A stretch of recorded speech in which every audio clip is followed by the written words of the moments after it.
Have you ever known someone who faced down an enemy squad, then years later flawlessly prepares your omelet? That's what made veteran Elijah Eli Thorne freeze, his heart-pounded eyes fixed on the chef's scarred hands. Because the intricate pattern partially hidden beneath those burn marks wasn't just a kitchen mishap. It belonged to a special operations unit he once served with. A unit that lost their field cook, a woman they'd mourned as dead. But now she was here serving gourmet dishes, enduring quiet condescension, and concealing something far more perilous than simple embarrassment. What unfolded next unveiled a twisted saga of arrogance, deliberate indifference, and a covert campaign for justice that caught everyone off guard.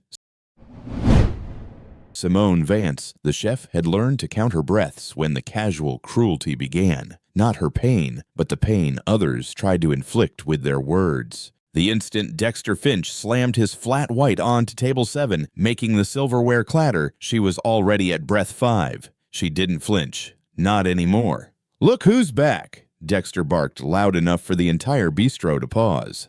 The burned Baroness decided to grace us with her presence today. Laughter followed, thin, brittle laughter from his associate Marcus Cole, who always lagged a second behind like a bad echo. "Hey, Hazard," Dexter sneered, waving a menu. "How about another round? Try not to singe the plate with those distinctive digits." Simone stood at the edge of their booth, holding a half-empty carafe of coffee. Her hands were steady. Not a single drop trembled inside the glass. She wore a clean chef's coat, long sleeves rolled just to the wrist, a black apron tied tight. Her skin, where visible, bore the unmistakable history of old heat, twisted patches of smooth and tortuous skin that wound up from her knuckles and disappeared under fabric. "Good morning," she said evenly, pouring into Dexter's cup. "Black, no sugar." Dexter's smirk faltered, if only slightly. It always did when she didn't flinch. "She remembers," Marcus chuckled. "Got a fireproof memory." Simone moved on to Marcus's mug without a word. Then the third man's. Then the fourth. 4 regulars, every Tuesday. Always the same corner booth. Always the same ritual. Public humiliation with their breakfast burritos. Only this Tuesday was different. Across the bistro by the window, Eli Thorne sat motionless in a quiet booth. 43, broad-shouldered gray, just beginning to touch his close-cropped hair. A worn backpack sat next to him, scuffed from miles of travel. He didn't look like much. Another road-weary visitor grabbing a bite before his next journey. But Eli wasn't moving. Not his fork, not his eyes. They were fixed on Simone. Not because of the scars. He'd seen worse in combat zones. What locked him in place was something else. Something that hit him in the gut the moment she turned slightly to pick up a dropped napkin. Her sleeve slipped up just enough for him to see the ink. The top curve of a unit emblem, faint, now partly lost in scar tissue but unmistakable. His coffee went cold in his hand. Eli stared like he'd seen a ghost because he had. He knew that tattoo. He'd seen it in a war zone on a woman who ran through gunfire to pull wounded soldiers out of burning wrecks, who refused to leave the field until every last man was accounted for. She was called Chef J. Chef J died in Kandahar, or so he'd thought. There was no body, just smoke and silence. But now she was refilling coffee. Dexter, oblivious, leaned back and kicked his boots up. "Tell me something, Simone. Did you fall into a deep fryer, or was it a romantic bonfire gone terribly wrong?" More chuckles. A few heads turned in the bistro. No one spoke up. No one ever did. Simone smiled. The kind of smile that made Eli sit forward. "Neither," she said, "but thank you for your creative theories." That threw Dexter. He didn't like resistance wrapped in politeness. "You know what I think," Marcus piped up. "I think she tried to whip up some gourmet slop in her little apartment kitchen. And kaboom!" Simone's hand didn't tremble. She simply capped the coffee pot. "Enjoy your breakfast, gentlemen." She turned, and as she did, Eli rose. "Excuse me," he said, stepping toward her. She looked up, caught his eye. He saw it then. Not just the emblem, the stance. Shoulders square weight evenly balanced on both feet. Hands relaxed but ready. The way soldiers stand when they're not sure if they're home yet. "Ma'am," he said, "where did you serve?" Simone's eyes narrowed just slightly. "Sir, can I help you with something?" 7th Armored Division, he said. "The Iron Spear. Kandahar. I had a field cook named Chef J there. She disappeared during a night raid. Saved 7 men before the HMWV exploded." The bistro noise fell away. Simone's eyes locked on his. 1 second, 2, then 3. Chef J, he said again. That was you. Simone's voice dropped to a whisper. Have you ever known someone who faced down an enemy squad, then years later flawlessly prepares your omelet? Eli sat down slowly, hands flat on the table. Dexter hadn't heard a word of it. He was busy filming a video. This right here, he said to his phone camera, is the scorched chef who serves us at Finch and Cole Enterprises' favorite bistro. Check out the crispy skin boys. Simone turned. Her voice was steady. You might want to save that for court. Dexter laughed. Marcus laughed louder.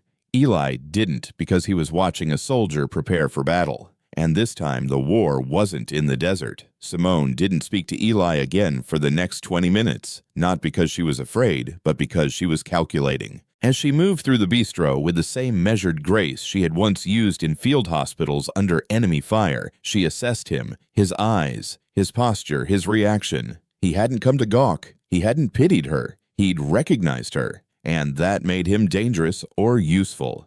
Eli sat in the corner, no longer touching his coffee, watching Dexter Finch record video after video of Simone as if she were some kind of circus attraction. Marcus Cole kept snorting behind his phone, egging him on. Their other two companions, corporate types with glossy shoes and dull eyes, laughed with less enthusiasm now. The mood had shifted, even if they didn't realize it yet. The bell above the door jingled. A family of 5 walked in. Simone greeted them with a warm smile, guided them to a booth near the window, and handed out menus, all while keeping Dexter in the corner of her eye. She caught Eli watching her again, this time not in recognition, but in concern. He knew what she was doing. She was waiting for the right moment. Dexter wasn't done, not by a long shot. Hey, Simone, he barked, waving his phone like a remote control. Come do that smile again for my followers. She turned slowly. Sir, I'm working. Exactly. He grinned. Work that charm, baby, or do I have to start tipping based on your complexion? The comment landed with a thud in the bistro's air. Even Marcus's laugh wavered. Simone walked over calm. Her fingers were tight on her notepad. Mr. Finch, she said, quiet and clear. If you continue recording me without consent, I'll have to ask you to stop. You'll have to what? He barked. You work here. You don't get to tell me anything. Actually, Miss Elena Ramirez said, appearing behind the counter. City law says otherwise. Dexter turned to the manager. Excuse me. One-party consent for recordings, but harassment, that's a different story. Elena didn't raise her voice, didn't move from behind the counter, but she had that look. The one that says, I'm not asking twice. Dexter scoffed, waved a dismissive hand, and turned back to his phone. Come on, Simone. Don't be like that. Just smile for the camera. That's all you're good for anyway. That was when the man in the booth across the aisle choked. It started with a sharp cough, then a hand to the throat. His wife panicked, rising from her seat. The older man staggered, face reddening. Simone dropped her notepad. In 2 strides, she was at his side. Sir, can you breathe? She asked, already gauging his airway. He shook his head violently. Her arms slid around his torso. I'm performing the Heimlich, she announced. 1, 2? The third thrust dislodged a piece of pastry. The man gasped, sagging into the booth. Applause rippled through the bistro. Simone stepped back, checking the man's pulse with 2 fingers on his wrist. You're okay, she said gently. Just rest. Breathe slowly. His wife clutched her hand. Thank you. Thank you so much.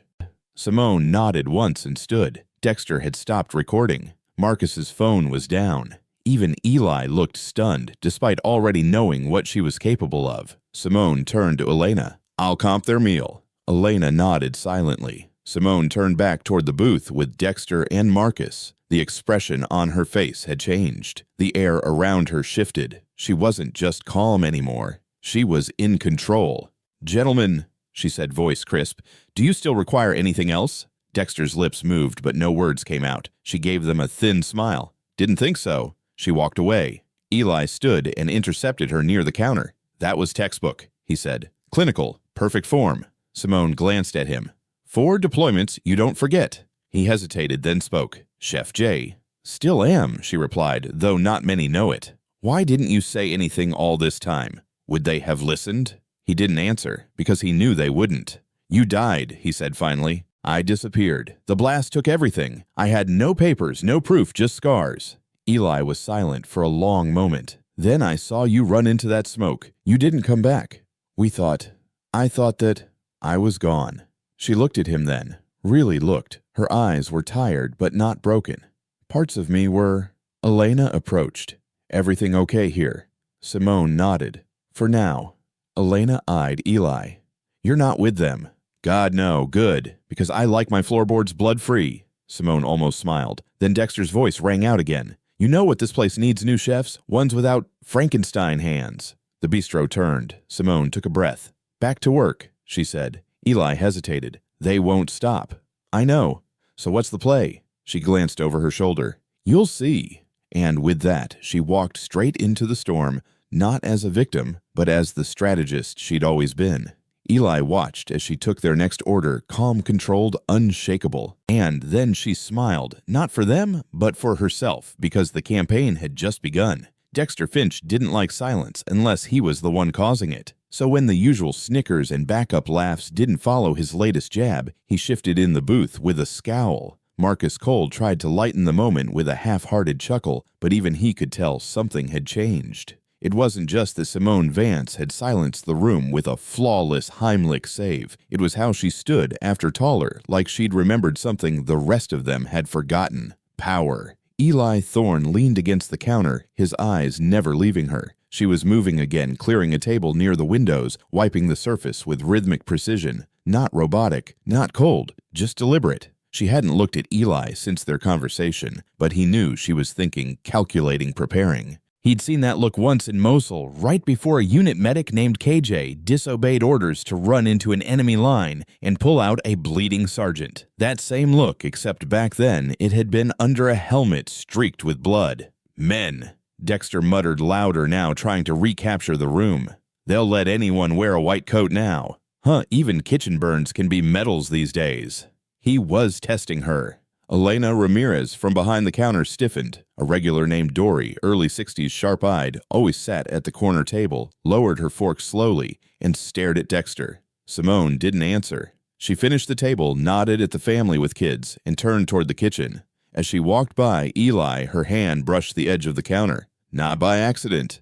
Meet me out back. 10 minutes. She didn't stop walking.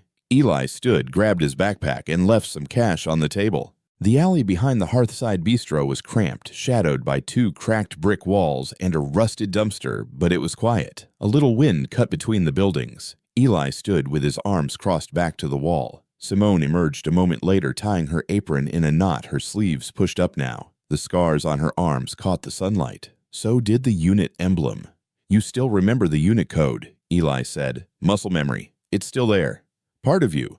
All of me, she said, just buried. They stood in silence for a beat. I thought you were dead. I was supposed to be. He nodded slowly.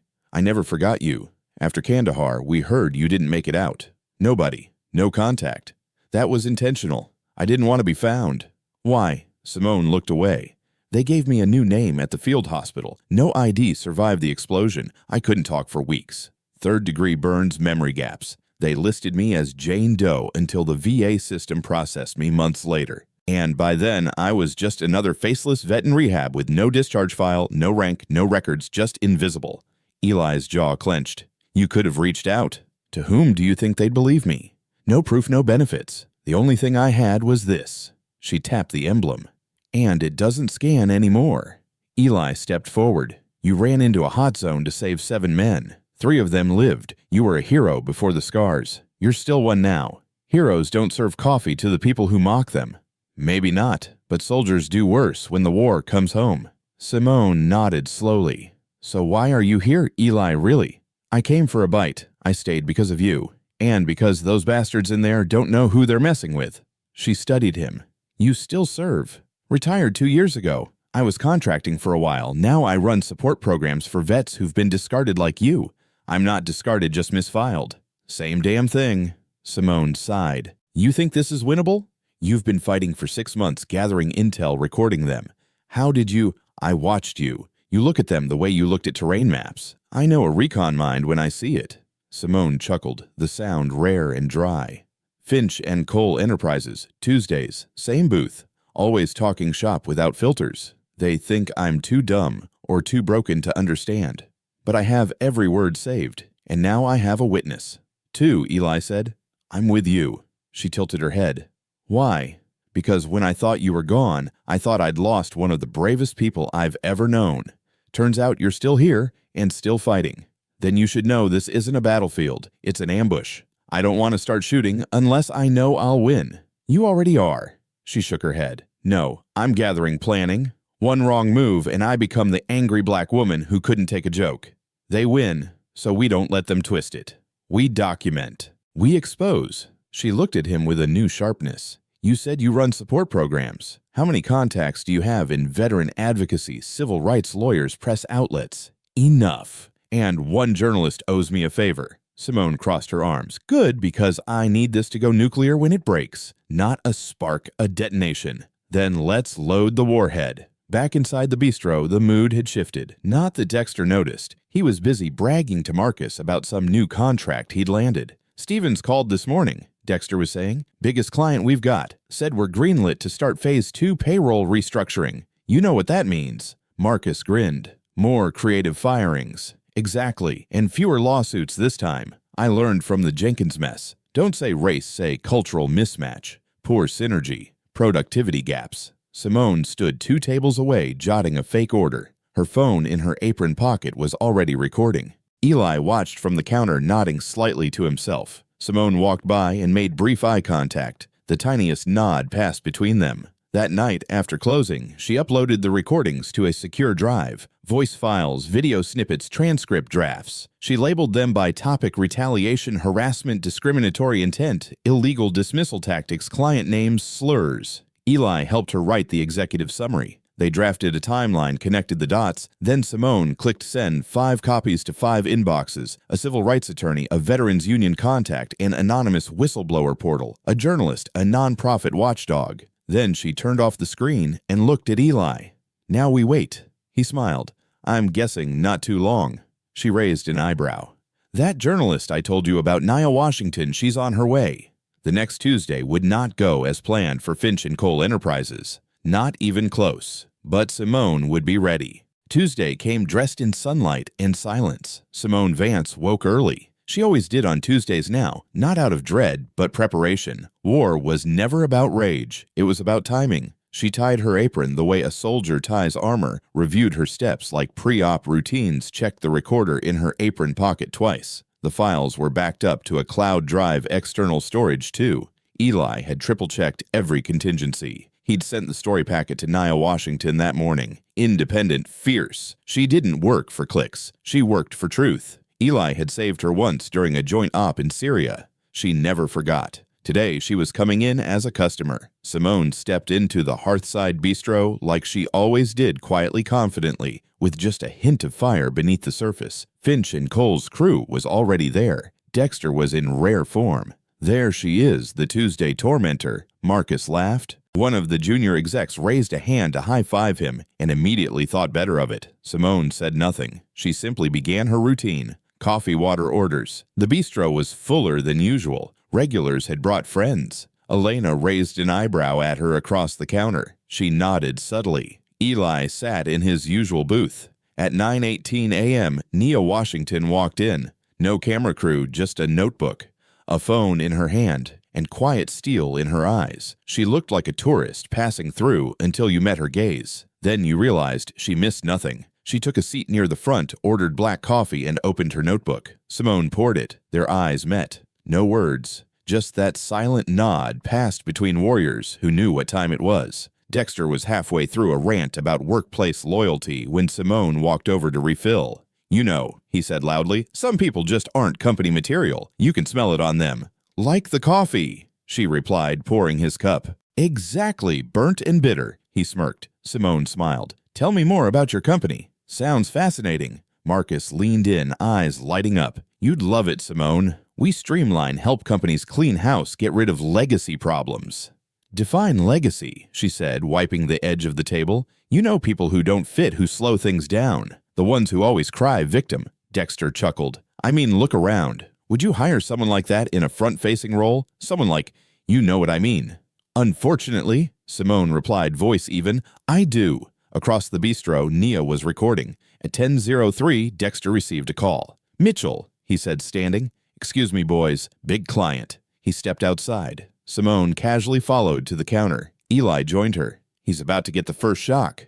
Journalist or lawyer? Journalist. She published an open letter, went live 3 minutes ago. Video clips, audio samples, full names, company policies, and the headline, Veteran Chef Records Discriminatory Practices at Finch and Cole, 6 months of proof. Simone almost smiled. Outside, Dexter's voice was rising. What do you mean, under review? Darren, we've been your consultant for 2 years. Pause. What Instagram post that's fake, that's edited, it's a prank? Pause. Then louder. She's just a chef. Inside phones started buzzing. One of the junior execs looked down and paled. Guys, we're tagged in something. Marcus grabbed his phone. His jaw went slack. She posted it. The whole thing, she outed us. Not just us, someone muttered. All the client names are in there. Contracts, quotes. Simone walked back to the table. Gentlemen, can I get you anything else? Perhaps some humility. Nobody laughed. Elena appeared beside her. You need backup. They're already surrounded. She looked around the room. Phones were up. Whispers were building. Even the cooks in the kitchen were watching through the order window. Dexter stormed back in. You think this is funny? You want to ruin people's lives? Simone faced him calmly. No, Mr. Finch. I want to stop people from ruining others. You're just some burnt-out veteran. Eli cut in standing. She's a decorated combat veteran. 4 deployments, a Bronze Star, and more moral courage than you'll ever understand. You're all insane, Dexter hissed. This is slander lies. Nia stood finally. Mr. Finch, it's evidence. My name is Nia Washington. You may want to retain a lawyer. The color drained from his face. We'll sue. We'll bury you. Simone tilted her head. You'll try, but unlike your business model, the truth scales fast. Eli stepped forward. And now the Department of Labor has it too. The bistro erupted not in noise, but in attention. Every eye on Dexter, every phone camera turned on. He fled. Simone exhaled. War's not over, Eli said. No, she agreed. But we just won the first battle. Nia walked up and extended her hand. Chef Vance, thank you for your service and your silence. It just became the loudest thing online. Simone shook her hand. Firm, clean. The room didn't cheer. It respected. Outside, Dexter's phone kept ringing, but the world had shifted, and Simone Vance had finally stopped counting breaths because justice had learned her name. Simone Vance didn't feel triumphant. Not yet. The viral moment was just that, a moment. Real change was slower, harder, and far more dangerous. Eli Thorne knew it too. That's why he stayed close, watching the door, watching the windows, watching the shifting expressions on the faces of Finch and Cole's entourage, who now sat like shamed students after a public reprimand. But shame didn't last. Pride had longer legs, and Simone understood predators best when they were wounded. That's when they lashed out. Tuesday afternoon brought quiet. Dexter Finch was gone. Marcus Cole lingered, pretending to drink his coffee, eyes darting around, fingers twitching on his phone. They always leave someone behind, Simone murmured to Eli while wiping down a counter. Scouting damage, he agreed. Elena Ramirez leaned in from the kitchen pass. Police came by. Someone reported an altercation here. False claim.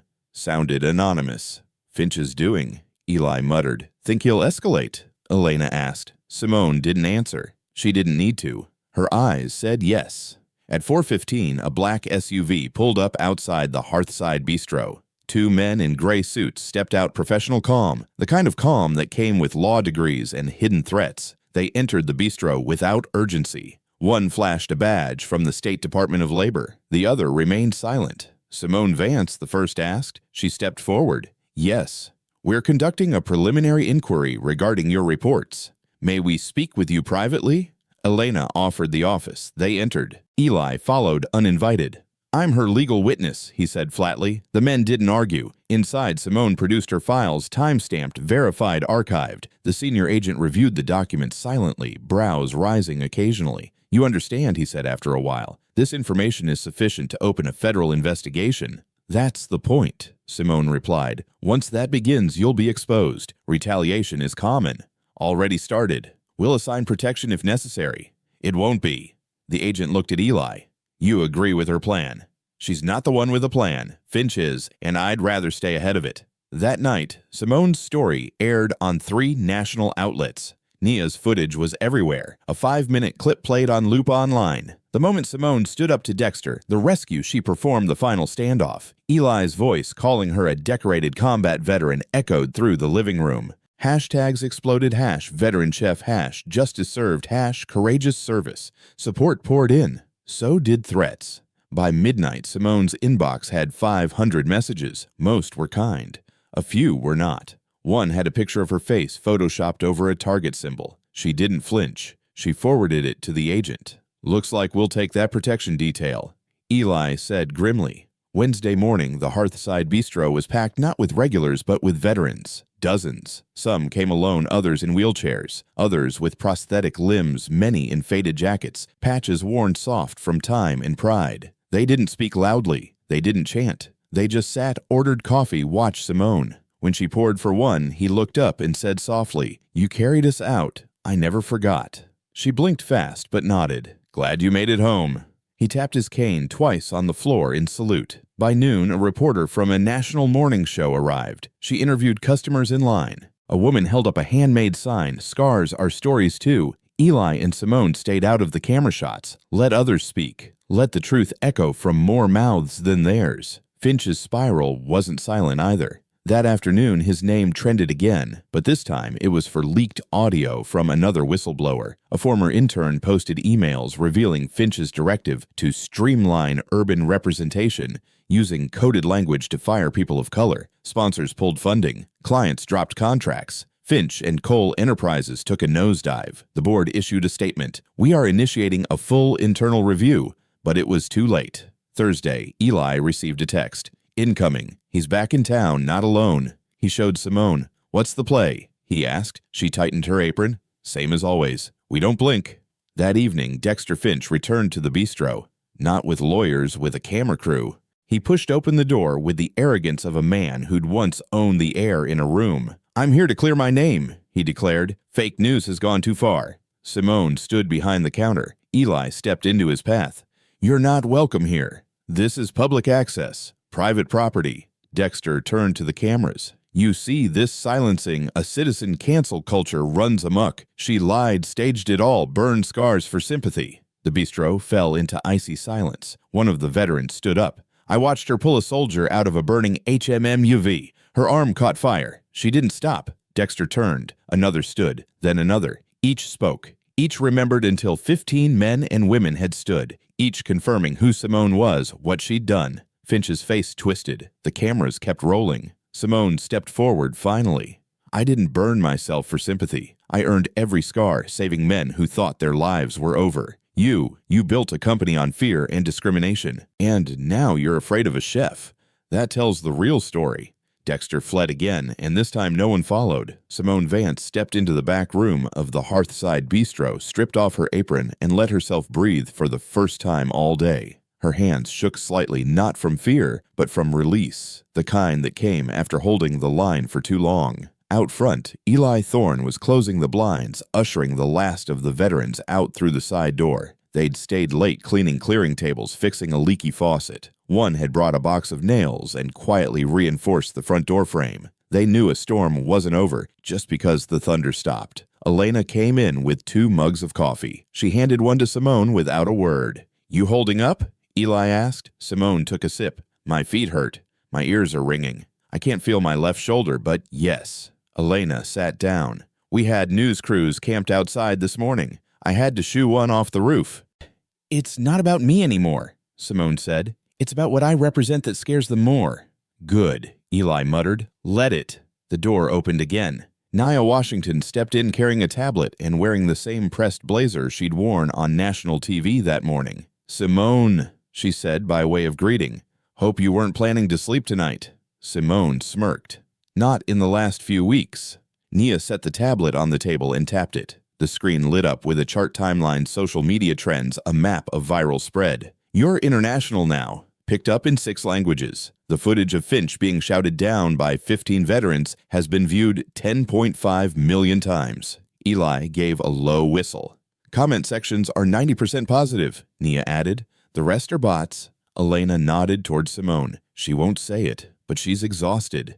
"She can be exhausted later," Nia said. "Right now we have an opportunity." "For what?" Simone asked. "To turn this into something more than a takedown to build. I'm not a movement." "No," Nia agreed. "You're the spark. The rest comes after." Simone leaned back. The idea of doing more, being more, it tugged at old parts of her. The parts that hadn't died in Iraq, the parts that had gone quiet after the explosion. What would that look like? She asked finally. Veteran advocacy, Nia said. Policy change, workplace reform, corporate accountability. You can speak where others have been silenced, and people will listen. Simone looked at Eli.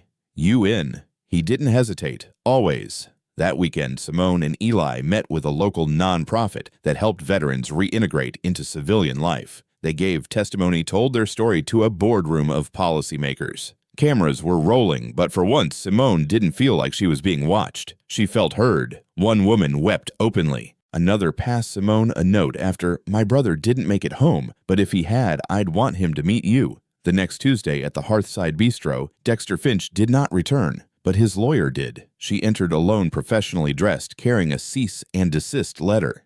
"For defamation," she explained. Elena took the envelope without expression.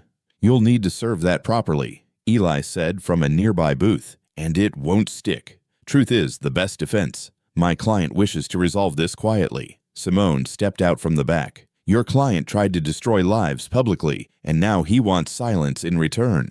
The lawyer's eyes flicked to the cameras. She hadn't realized they were rolling again. "You're being recorded for everyone's protection," Eli said. The lawyer left without another word. Later that evening, a new face appeared. Not media, not a lawyer, just a man in his 50s military haircut uniform coat, folded neatly over his arm. He waited until the dinner rush passed. Then Simone approached. "Chef Vance." She looked up. He offered his hand. "Colonel Avery Mason, retired. You treated me in Ramadi. I was unconscious. Never got to thank you." She shook his hand slowly. "You're welcome." He stepped back and saluted. "The Pentagon is watching. So is the Department of Veterans Affairs. If you ever want to speak to them, say the word." Simone didn't know what to say, so she said what mattered most. "I will when I'm ready." Outside the bistro, the night air was cool. Eli and Simone sat on the back steps watching the quiet street. "You did it," Eli said. "Not yet." "Then what's this?" Simone looked out at the lights in the distance, at the quiet strength of those who stood with her. "This," she said, "is just the beginning."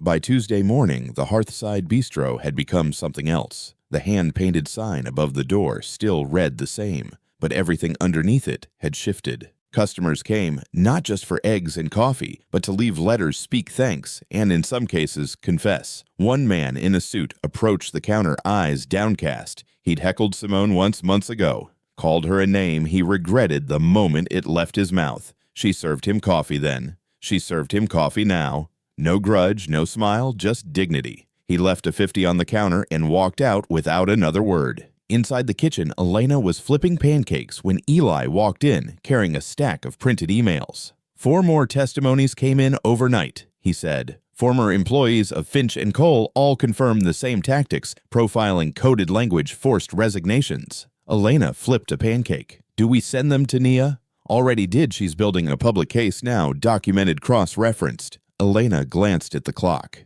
"And what time does our villain usually rise from the crypt?" "Finch depends. If he hasn't been disbarred by karma yet, probably by noon." At 11:37 a.m., a white envelope was slipped through the front door. Elena opened it. Inside was a printed flyer, a fake news article headlined, "Veteran Fraud Caught in Media Hoax," with a photoshopped image of Simone being arrested. Completely false. "Finch is panicking," Eli said. "Smear campaign." "Pathetic," Elena muttered. Simone read it once and dropped it into the trash. "That's the best he's got." "He's grasping," Eli said. "But that's when people do the most damage." That afternoon, Simone and Eli drove to a nearby university. They were invited to speak at a student veterans group. The room was packed. Young faces, haunted eyes, hopeful questions. Simone told the story plainly. No theatrics, just the truth. She explained what it was like to go from a war zone to a break room, from saving lives to being invisible. Eli added his own chapter, how silence becomes a strategy for survival. When it was over, a Marine in the back stood up. "How did you not lose yourself when no one saw you anymore?" Simone paused. "I did for a while, but then someone did see me again, and I remembered who I was." That night, the segment aired, From Battlefield to Break Room, the hidden war of veterans in civilian life.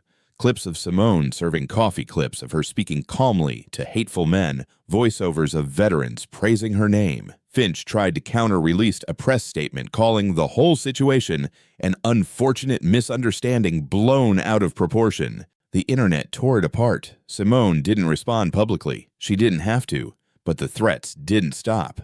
A rock shattered one of the bistro's front windows just before closing. No one was hurt. The rock had a note tied to it: "Scars don't make you a hero." Elena boarded it up that night with plywood. Eli installed a camera too, actually. Simone swept the glass without a word. The next morning, a young woman arrived with her toddler. She handed Simone a handmade card. Crayon scribbles read, "You are strong like Wonder Woman." Simone knelt and took the card with both hands and said, "Thank you. That means more than you know." Later that day, news broke. Finch and Cole Enterprises had lost another major contract. A tech giant pulled out of a multi-million-dollar deal. Their board issued a second statement, more contrite this time. An internal investigation was now formally underway. Finch's personal accounts went dark. Marcus Cole resigned. Simone got the news while wiping down tables. She didn't celebrate. "It's not about watching them fall," she told Eli. "It's about making sure no one else goes through what we did."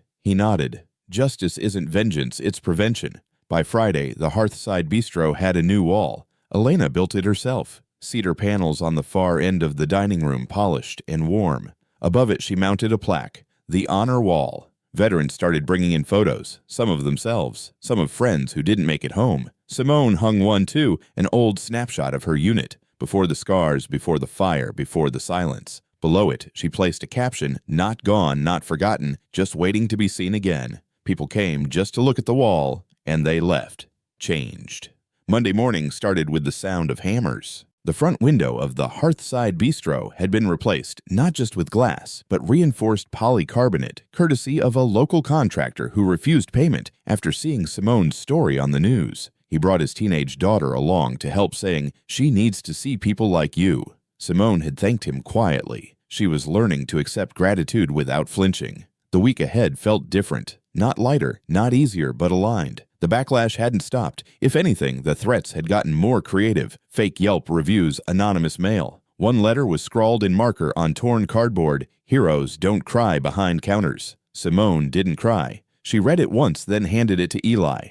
"Add it to the folder." He did. By noon, Nia Washington was back, this time with a film crew. "Docuseries," she said as she unpacked gear. "3 parts your story, the system, and what comes next." Simone wasn't eager to be in front of the camera again, but she trusted Nia. Nia asked better questions than most people thought to answer. They started filming near the honor wall. Elena cleared out the afternoon tables. The regulars stayed respectfully quiet. Even the fry cook stopped whistling. "What changed the moment the story went public?" Nia asked. Simone didn't answer right away. She studied the photos on the wall. Old friends, familiar eyes, frozen moments. "Everything and nothing," she said finally. "People looked at me differently, but I didn't change. I was just revealed." Revealed as what? As someone worth listening to. Outside, a man in a gray sedan snapped photos of the bistro. He didn't come in, just drove slowly past twice. Eli took a photo of the license plate. "You think it's Finch's people?" Elena asked. "Wouldn't put it past him." "Let him come back," Simone said. "Let him walk through that door again. But this time he'd better bring the truth." Tuesday arrived with storm clouds thick and low. The bistro stayed busy despite the weather. A group of retired nurses took up the back corner booth. They brought flowers and left notes. "We see you. Thank you for holding the line." At 10:32, a courier arrived with a letter from a federal office, the Department of Veterans Affairs. Simone opened it at the counter. Eli leaned in as she scanned. "What's it say?" "They want me to testify." He raised an eyebrow. "Where? Senate Subcommittee, Workplace Discrimination Against Veterans." Eli grinned. "That's your next battlefield." She folded the letter. "Then we plan the mission." That night, Dexter Finch posted a video. Shaky lighting, a dark office. He looked tired, unshaven, with none of his usual bravado. "This is to set the record straight," he began. "I was wrong. I let a toxic culture fester under my watch. I hurt people. I mocked a woman who gave more to this country than I ever did. And if I could take it back, I would." He paused, swallowed hard. "But since I can't, I'm stepping down from Finch and Cole Enterprises effective immediately, and I'm donating my shares to a foundation supporting veteran reintegration." The video spread fast. The responses were mixed. Some called it redemption, others a PR stunt. Simone didn't comment, but when she watched it, her face softened slightly. "That was real," Eli said beside her. "Parts of it still matters." Maybe. She looked out the bistro window at the same booth where Dexter used to sit. It was empty now, but the air around it no longer felt poisoned. Thursday brought another surprise. A group of students from a local high school entered the bistro with handmade signs. "Thank you, Miss Simone. Your scars are beautiful. Real heroes serve on all fronts." One student presented her with a folder, an assignment the class had completed. Each student had written an essay about someone in their life who showed invisible courage. Many wrote about her. Simone read the first one, then the second. By the third, she had to excuse herself to the back room. She let herself cry, not in pain, in honor. That night, Nia recorded a final interview segment. If you could tell your younger self one thing back when you thought you were lost forever, what would it be? Simone took a long breath. "I'd say your scars don't make you less. They make you undeniable." Cut. Nia smiled. "That's the closing line." Simone nodded. "It was never just mine. It belongs to everyone who stayed standing." Outside, the storm clouds broke. At last, rain fell steadily on the roof. But inside, the Hearthside Bistro glowed warm, and the war had become something else, a legacy. By Friday morning, the bistro had become more than just a gathering spot. It was now a symbol. Local newspapers called it the quiet epicenter of a national reckoning. Veterans from other states started showing up not to take selfies or seek attention, but to sit at the counter, shake Simone Vance's hand, and leave behind pieces of their own stories. Old dog tags folded letters. One man brought a photo of his squad taped to a canteen he'd carried through Kandahar. Simone never asked for these things, but she received each with reverence. Elena cleared out a display case. They started calling it the archive. Eli Thorne helped document each item, photographing and labeling them. "This isn't a shrine," he said. "It's a ledger of unseen sacrifice." Simone nodded. "And unfinished stories." That afternoon, she received another letter, this time from the Secretary of Veterans Affairs, hand-signed. It acknowledged her upcoming testimony and thanked her for redefining public perception of military service and its aftermath. She tucked it into the archive between a Bronze Star citation and a crumpled field map. Finch's resignation triggered a chain reaction. 6 executives at Finch & Cole stepped down within 48 hours. The company's board voted to dissolve the consultancy entirely by the end of the quarter. Several civil rights firms began reaching out to former employees, offering class action support. Simone didn't say much publicly, but one night, as she was closing up with Eli, she whispered, "It doesn't feel like a win." He understood. Because it's not about making them lose. It's about us being seen. Saturday brought unexpected guests. A military chaplain in uniform stood quietly by the honor wall. When Simone approached, he spoke without turning. "You don't know me, but I've read every report about you. The field records the unit testimonials, the testimonies from the 7 you carried back. I buried 2 of them. They spoke your name with their last breath." Simone stood silent. He turned to her. "You were never lost, only hidden." He left a folded note beneath her photo. Inside was a single line, "No greater love than to lay down one's life. You tried. You still do." Later that day, a different kind of visitor arrived, a young woman, early 20s, with long sleeves and nervous eyes. She waited until the crowd thinned, then approached Simone as she refilled napkin holders. "I read about you. I'm not a veteran, but I've got these."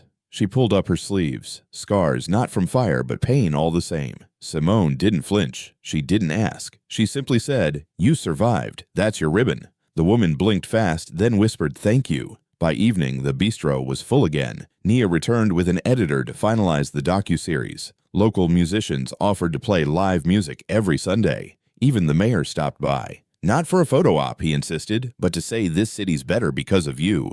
Elena served him coffee without ceremony. Simone just nodded. "Make it better for the next one." That night, as the sun set over the Hearthside Bistro, Simone walked outside and sat on the curb. Eli joined her with 2 mugs. "One for every 100 conversations you've had this week," he joked, handing one over. She smiled faintly.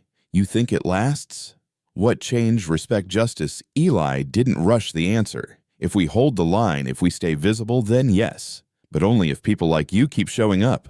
She sipped the coffee. "Then I'll show up every day, as long as it takes." The wind picked up, carrying the scent of brewed coffee and cedar wood from the honor wall. And though the night crept in quietly, there was nothing quiet about what Simone had built. It was loud in the ways that mattered, undeniable, like her scars, like her strength. The halls of Capitol Hill were colder than Simone Vance expected, not just in temperature but in tone. Marble walls and political calculation echoed in the same breath, but she walked them with a steady stride, combat boots beneath pressed slacks, her blazer sharp and unfussy. Eli Thorne walked beside her, carrying a slim case that held the documentation Nia Washington had helped assemble: videos, testimonies, transcripts, proof, not sentiment. Simone didn't need to dress her truth. She only needed to deliver it. They passed veterans in suits. Some nodded, some simply stared. One man whispered, "You're her." She nodded back, but didn't break stride. The Senate Subcommittee on Veterans Affairs had invited her to testify not out of kindness, but necessity. Her story had tipped something over a national conversation they couldn't ignore anymore. Inside the hearing chamber, cameras were already mounted. A nameplate read, "Chef Simone Vance." She read it once, then sat. The panel was composed of 7 members, 4 men, 3 women, a mixture of parties, a mixture of intentions. Some leaned in with open interest, others with folded arms and skepticism. "Chef Vance," the chair began, "we appreciate your presence today. You've received quite a bit of attention in the last few weeks." Simone nodded. "I didn't ask for it. I just stopped hiding." The chair allowed a small smile. "We'd like to understand what happened. In your words." She breathed once, then began. "I served 4 deployments as a combat trauma specialist in Iraq. I carried men from burning vehicles. I patched wounds while bullets flew overhead. I made peace with dying many times. But nothing prepared me for coming home." She paused, scanning the faces. "Because when I did, I was invisible. I was a chef. I was a body with scars people pretended not to see until they mocked them. Until they mocked me." A few people in the gallery shifted uncomfortably. "They called me names, filmed me, laughed. I said nothing because that's what we're trained to do. Endure. But 6 months ago, I began recording. Every Tuesday, every insult, every confession. Not because I wanted revenge, but because I realized the silence wasn't protecting anyone but them." She opened the folder, slid forward a transcript. "This is a verbatim record of senior executives describing how to fire veterans and people of color without legal consequence. Coded language, performance traps, culture excuses." One senator, an older woman with silver hair and sharp glasses, leaned forward. "How did they respond when you exposed them?" "They tried to destroy me. Social media campaigns, legal threats, surveillance, physical intimidation." "And how did you respond?" "I kept serving and I kept recording." Eli sat in the row behind her, unmoving. Nia was nearby, notebook in hand, capturing everything. Another senator, more skeptical, tapped his pen. "Do you think this is systemic or isolated to your case?" Simone didn't flinch. "If it were isolated, you wouldn't be holding this hearing." A murmur rippled through the room. The chair nodded. "Fair point," Simone continued. "I am not the story. I am a symptom. You want to fix the system? Start by believing us. Start by seeing us. Not when we're in uniform, but especially when we're not." The silence that followed was thick. "Then do you believe corporate reform is enough?" "Only if it's enforced. Only if you give people like me legal ground to stand on, not just applause." The chair leaned back. "Thank you, Chef Vance. We'll enter your documents into the record." Simone stood. So did Eli. As she walked out, a staffer handed her a small pin, the Senate Veteran Advocate Medal. Informal, symbolic, but real. She held it in her hand for a long moment, then pocketed it.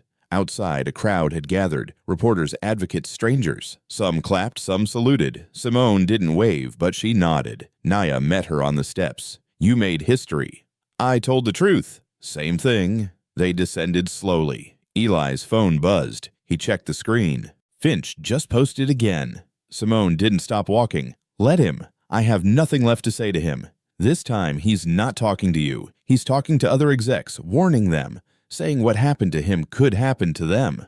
Simone stopped. "Fear can be useful." Eli nodded, "especially if it keeps them from repeating it." They reached the car. She looked back once at the Capitol, not in awe, but as if measuring how far she'd come. Later that afternoon, Simone Vance returned to the Hearthside Bistro, not as a chef, but as someone who had just addressed the United States Senate. The bell above the door still jingled the same way. The smell of coffee still lingered in the air. Elena looked up from the register and gave a nod. No big words, no fanfare, just acknowledgement. And that was enough. The The regulars stood and clapped, not for a show, just for her. Simone gave a small wave and slipped behind the counter. The uniform was gone today, replaced by simple slacks and a button-down shirt, but the sleeves were rolled-up scars visible. No one looked away. Eli came in a few minutes later, setting his briefcase down and loosening his tie. He took his usual seat at the bar.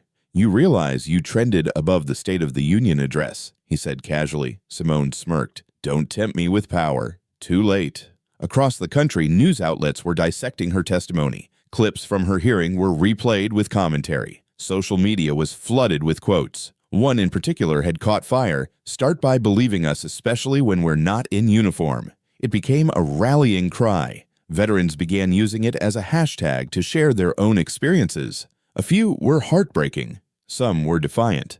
Most were unheard until now. That evening, Simone received a call. Private number unknown.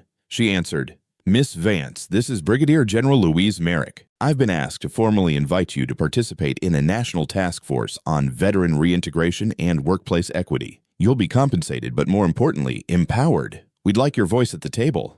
Simone blinked. "Why me?" "Because we've all been talking about this problem for years. You showed us what it looks like when it's ignored, and what it can become when it's answered." Simone didn't reply immediately. "Then I accept." Elena hosted a small dinner that night. No media, no speeches, just the bistro crew, a few veterans, Nia, Eli, and Simone. The honor wall glowed beneath string lights. Someone brought a guitar. They sang old road songs. Eli told a story that made everyone laugh until they cried. Then Simone stood holding her glass of lemonade. "I never wanted to be anyone's example, just someone who didn't disappear. But you all made it possible to stay visible. And now maybe we can make it easier for the next person." She raised her glass. "To stay seen."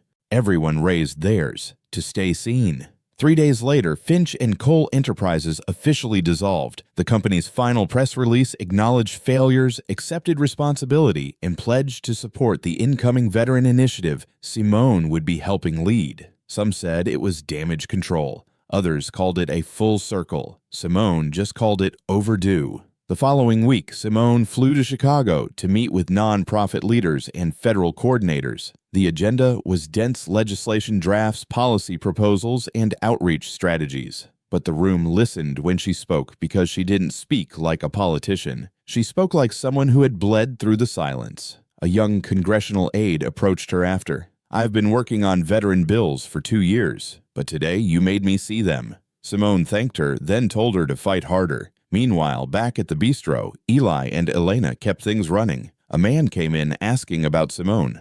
When told she was away for advocacy work, he said, "Good, she's needed," then left an envelope. Inside was a check. No name, just a note for the one she's still carrying. When Simone returned, a banner had been quietly hung above the honor wall. It read, "Legacy isn't what you leave behind, it's what you make visible." She stood in front of it for a long time. No words, just the steady presence of someone who now knew her value would never again be measured by silence. Fall came slowly to the city, brushing the streets with golden rust. At the Hearthside Bistro, the change in season brought warm pies, stronger coffee, and a quiet steadiness that echoed the rhythm of healing. Simone Vance stood outside the bistro one morning, watching leaves swirl in the breeze. She wore her old jacket now, not to hide her scars, but because the wind reminded her of early patrol mornings in Iraq. Different battlefields, same alertness. Inside, Eli Thorne sat at the counter reading a new article from The Atlantic. A full feature, "The Veteran Who Changed the Conversation." Simone's photo took up the entire top half of the page, scars, visible eyes, steady.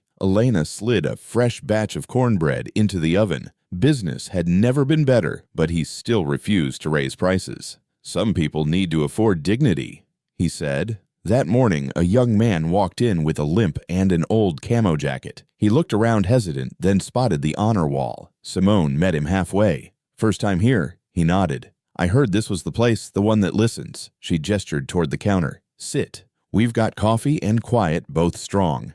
By afternoon, a school bus stopped out front. A teacher and 10 students entered. They were writing a group paper on modern heroism. Simone answered their questions kindly, but kept the focus on everyone whose photo hung behind her. "I'm not the whole story," she told them. "Just a chapter." One student raised her hand. "Do you ever wish you'd stayed invisible?" Simone paused. "Sometimes. It was safer. But it was lonelier too." That evening, Eli met her out back. You got the message. She nodded. He's coming by alone. I told him it was the only way. At 7:14 p.m., Dexter Finch walked through the door. He wore no suit, no camera crew, just an old blazer and a tired look. Simone didn't move from behind the counter. He approached slowly. I'm not here to redeem myself, he said, or ask for forgiveness. I came because there are things I need to say out loud. Simone nodded. Then say them. He looked around at the honor wall, at the tables filled with families, veterans, and strangers who were no longer strangers.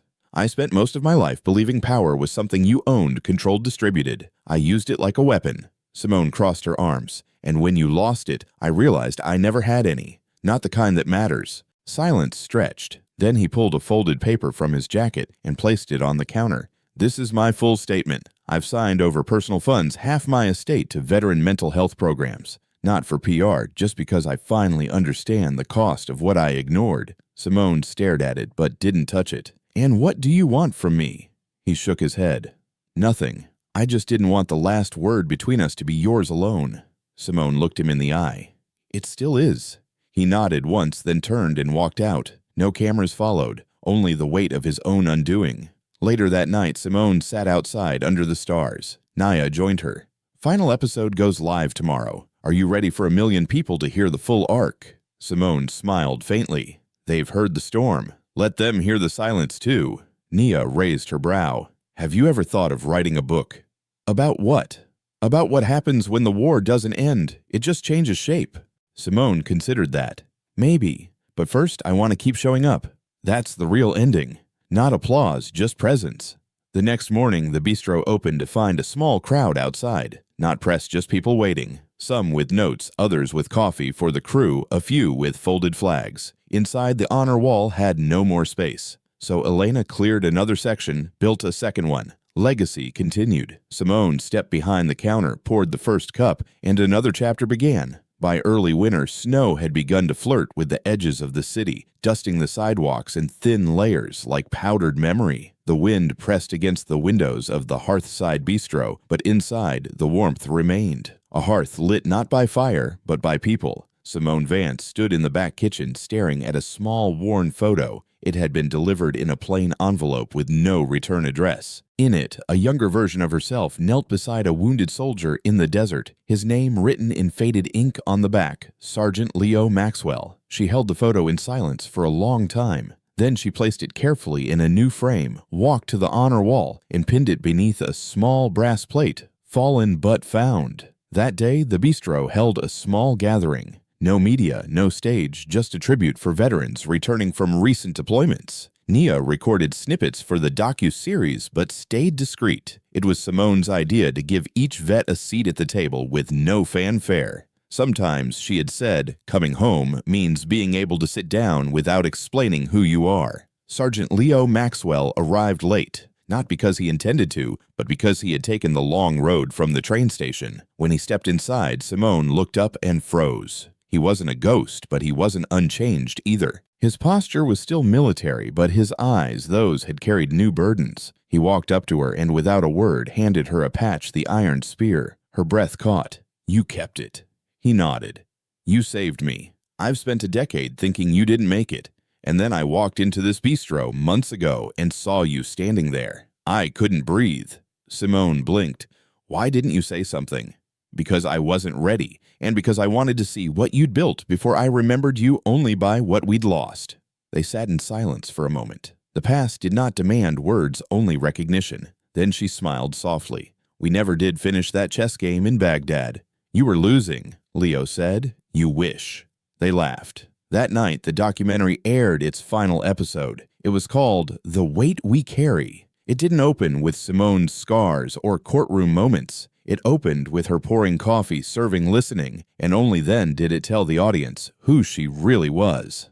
The response was seismic. Donations flooded in for the veteran reintegration program. Schools called to book Simone as a speaker. Employers asked for training sessions. Lawmakers requested meetings. But Simone remained where she was, at the bistro, where change felt real. One morning, a little girl came in, holding her mother's hand. She pointed to the honor wall. That lady looks like a superhero. Her mother knelt beside her. She is, but not because of what she did in the war, because of what she did after. Simone watched quietly from behind the counter, heart swelling, not with pride, but with peace. By week's end, the city council voted to declare the block where the Hearthside Bistro stood as Veterans Row. A small plaque was placed on the sidewalk. Here, a woman turned silence into justice and made scars a source of strength. Elena wiped a tear when it was unveiled. Eli simply nodded. And Simone, she read it once, touched the plaque with her fingertips and whispered, "It's not just me, it's us." Letters arrive daily now. Some are from children, some are from aging veterans, some anonymous, all heartfelt. One said, "You reminded me that my story wasn't over." Another, "I showed my daughter your picture. She stopped hiding her burn scars that day."